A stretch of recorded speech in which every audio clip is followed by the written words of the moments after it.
Right now, Claude Cowork organizes my files, builds Excel reports with real formulas, creates PowerPoint decks from raw data, and posts summaries straight into Notion, all automatically.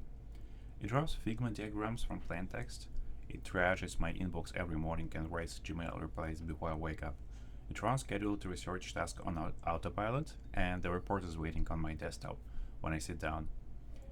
What makes this different from ChatGPT or any AI you've tried before? Cowork is not a chatbot you're asking questions to. It's a teammate you delegate real work to. You describe what you want done, you walk away, you come back to finish files sitting right here on your machine. Before you delegate anything, ask yourself 3 questions. 1. What does done look like? 2. What context does Claude need to do this well? And 3. What should Claude not do? The third one matters. Always include a safety rule, like don't delete any files. Claude is thorough and sometimes a little too eager to clean up. In this training, I will show you the complete system, not just tricks, the whole machine. By the end, you'll be delegating real work to Claude, so let's get started.